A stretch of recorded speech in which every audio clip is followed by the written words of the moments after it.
Hey guys, what is up? Chris here with Cohesive Friendship Unit, just me today. I hope you guys like talking time travel because we're going to be talking Legend of Zelda Ocarina of Time, as well as go through a bunch of dates for games that have released in the Zelda universe to help support my theory.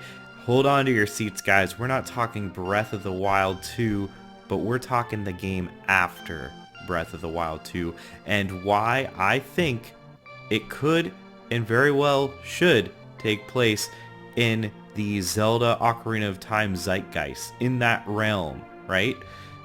And I have some supporting evidence I think you guys might find interesting, but before we get into everything, we are doing a giveaway for a copy of Risk of Rain 2 on your platform of choice. All you gotta do is be subscribed, check out our community tab for more, so if you love us, sub us, and please like the video and spread the word if you liked this content. Okay guys, this thesis started with one game, and that game is The Legend of Zelda: A Link Between Worlds. And the thing that I want to stress about Link Between Worlds is it wasn't just a remake of Link to the Past. It was an entirely new game, a new adventure set in a very familiar world. And it was unprecedented for Zelda at the time, and I want to emphasize the dates and when all this remaking started to happen, because there's really two types of remakes in the Zelda world. There are the upgrades, and then there's the true remakes, with the upgrades being the HD remakes like Twilight Princess HD, Wind Waker HD, Ocarina of Time remake is another great example, and then there is the true new game set in an old universe, which you could even argue Breath of the Wild is one for the original Legend of Zelda, or at least it took heavy inspiration from. But again, Link Between Worlds was the thesis for all of this happening.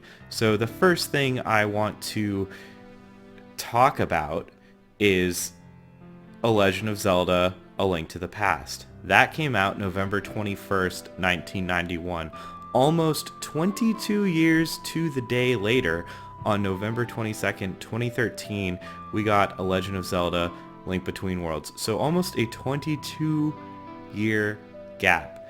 And if you look at how old Ocarina of Time is, it's currently 21 years old. So then you would look at the next Zelda game that came out, and that would be Link's Awakening, which we will get to at the very end of the video. But after Link's Awakening, we're up to Ocarina of Time. So if Nintendo is going to carry on this pattern with this kind of not only remake but reimagining of an older title, next up would be Ocarina of Time.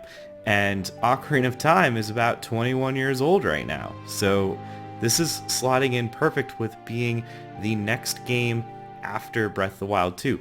But I know what people are saying. We already got an Ocarina of Time re-release. Well, so did A Link to the Past. On December 2nd, 2002, Link to the Past got a GBA port, which was 11 years after its original release. And the Ocarina of Time remake, which again was put out on a portable console, not a proper new adventure, was 12 years after its original release. So the pattern is kind of continuing to hold. Link to the Past comes out in 91, gets a remake in 2002. Ocarina of Time comes out very late, 98. 12 years later, gets a remake. Very similar timeline.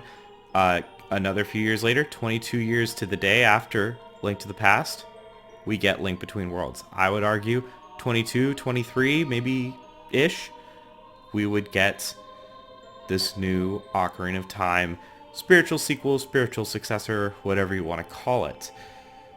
Now, the last thing I want to talk about is Link's Awakening. Yes, there was a game after Link to the Past. It was Link's Awakening.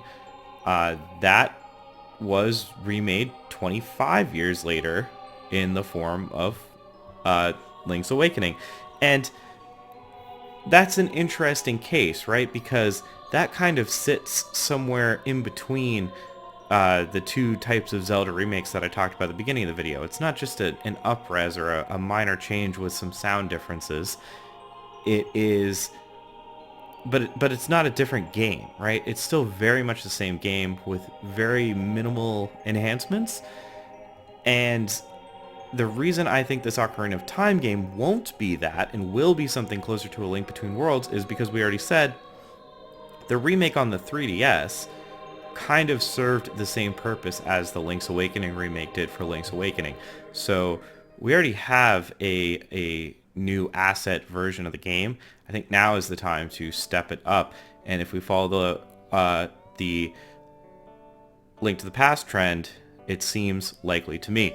What do I think we could see? I mean, we could see a more realistic looking Zelda, which people have been asking for a while. The Ocarina of Time art style is kind of similar to Twilight Princess in that it is trending more real on the graphical fidelity. So I think that's, imagine the Ocarina of Time art style. If you look at the Link Between Worlds art style, it's very reminiscent of Link to the Past. So I think we could expect to see a more realistic looking Zelda. But we could still, like Link Between Worlds, see it take place in the old Ocarina of Time world. So a smaller, more personal experience, obviously much greater detail, and with a whole new adventure, whole new gimmick, whole new mechanic in place. Would you guys be interested in that? I personally would love that. I know with Breath of the Wild, things are a little different now for Zelda, but look at the game after Breath of the Wild. It was a remake of an older game, so it's not impossible for them to go back and revisit these older versions and styles of Zelda. They've already proven that. And that's kind of where I want to leave the video. What do you guys think about this idea? Do you think it's possible? I'm getting myself excited about it, but it would make sense. Again, if you look, they like to annualize Zelda. Remakes are easier for annualization, even if it's a pseudo remake and that it's a new game, but the base ideas are similar. And Zelda being an annual franchise now, or Nintendo's trying to make it an annual franchise, this could feasibly be the game that comes out right after Breath of the Wild 2. But what do you guys think? That is all for me, and I will catch you next time.